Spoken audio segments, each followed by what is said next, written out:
Gotham Knights is Warner Brothers' latest venture into the world of Batman. With a completely original story based in its own universe and timeline, players will take control of Nightwing, Batgirl, Red Hood, and Robin. Does Gotham Knights stand up to the beloved Batman Arkham games of years past, or will we find it slowly falling down like so many other hero games of the past? For full transparency, this video was recorded on my computer with the game's graphics set to highest. All gameplay was taken while I was playing with a mouse and keyboard. All in all, I played around 7 hours of Gotham Knights before scripting this video. If you're interested in the system requirements for PC, you can skip to the timestamp on screen now or read them in the description below. You can view all of the timestamps on screen now, and if any points capture you or your attention, you can jump straight there. As mentioned earlier, Gotham Knights is an original story that takes place in its own universe and timeline. It is not a sequel to the Arkham games, which in many ways I am very grateful for, because this game starts brutally. Batman is dead. After an intense battle with Ra's al Ghul, the extended Bat family find the corpse of Bruce Wayne and need to take up his position as the protector of Gotham. While this might frustrate some Batman fans, I truly believe it is a good decision and a great way to force the next generation of heroes into the spotlight, whether they are ready for it or not. The rest of the game follows Nightwing, Red Hood, Batgirl, and Robin as they try to solve the mystery behind Batman's death and protect Gotham City. The combat system is where Gotham Knights truly shines. 4 protagonists, each with different fighting styles. Red Hood acts as the tank of the group with slower, heavier combos, while Nightwing focuses on more faster and acrobatic techniques. Batgirl and Robin play rather similarly, but Robin's bowstaff sets him apart as a force to be reckoned with. It was crucial that Gotham Knights nails the combat, or it would surely fall short and fall into the shadow of the Arkham games.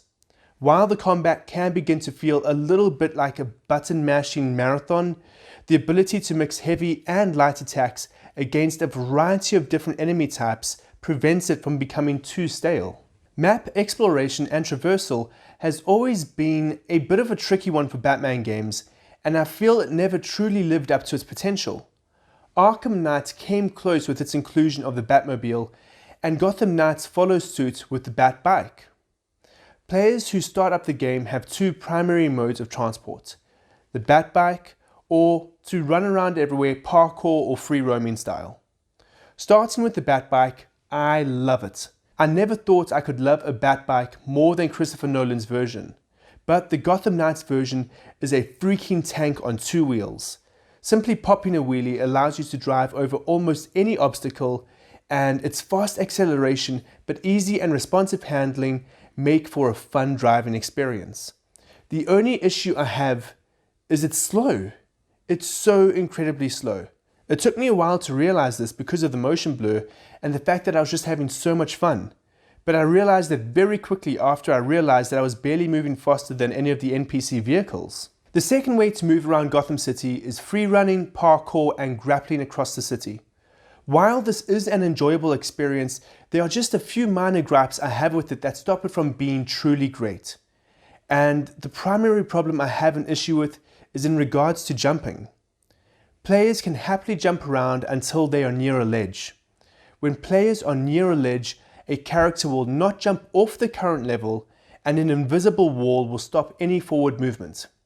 The player needs to be at the very edge in order to continue jumping. It might sound like a small detail, and that's because it truly is, but having an invisible wall stopping you every time you try to jump off a building can easily break your immersion. Gotham Knights' announcements that the game would not be releasing on previous generations like the PlayStation 4 was met with some backlash, and after seeing the graphics on display, it is quite easy to see why. There is very little visually separating Gotham Knights from PS4 games like God of War. This isn't to say that the graphics are inherently bad, and in fact I really like the character designs for this game. I think they fit into the graphical setting perfectly. I did find the character model's hair incredibly distracting though, and it was one of the truly glaring graphical issues I had with the game. The cinematics take place in-game using the game's graphics engine and was genuinely one of my favorite parts of the game. Here is where most of the story unfolds and we get to see the characters' development take place. The story of Gotham Knights is such an incredibly unique one, and thankfully its story, characters and cinematics do it justice. The opening cinematic to the game, which is pre-rendered unlike the other cutscenes in the game, is easily one of my favorite pieces of media to come out of a game and genuinely made me care about Batman more than I have in the last few Batman movies.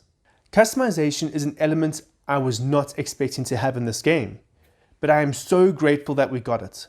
In-depth character customization is and will always be one of my favorite things in gaming when done right. With Gotham Knights, it just can feel a little bit overwhelming though. With a large number of menus and changes from suits to weapons, from simple cosmetics to changes in stats, it can feel a bit confusing for first-time players. But after navigating the menus and learning the ropes, you will soon be customizing each knight and be enjoying yourself while doing so. This is a section I have never actually included in a video game review before, but I just felt it needs to be said. I think using Tim Drake instead of Damian Wayne as Robin is a huge missed opportunity. The character of Robin would just be so much more complex if it was Damian. Think about it. Batman is Damian's father. He is killed by Ra's al Ghul, his grandfather, and one of the very first missions includes Talia al Ghul, his mother. Having Damian's father die would also parallel Bruce Wayne watching his parents die. We could then watch as Damian feels he needs to follow in Bruce's footsteps as he can see how their lives parallel. Tim Drake doesn't seem to have nearly as much depth in this game as he could have. And if the developers really wanted to include Tim Drake, he could have always been a DLC character and used the alias Red Robin. But that's just my own opinion. In the end, I really enjoyed Gotham Knights, and I might get in trouble for this, but it might actually be my favorite Batman game at the moment. I know I'm still busy playing it, I know I haven't finished the story, but I am just having so much fun trying to figure out what's going to happen next, and I can't ever truly remember a part in a Batman game that had me hooked from beginning to end. But guys, thank you so much for watching my review of Gotham Knights. If you enjoyed this video, please give it a like. Do not be afraid to subscribe to my YouTube channel, and I hope to see you again in another video.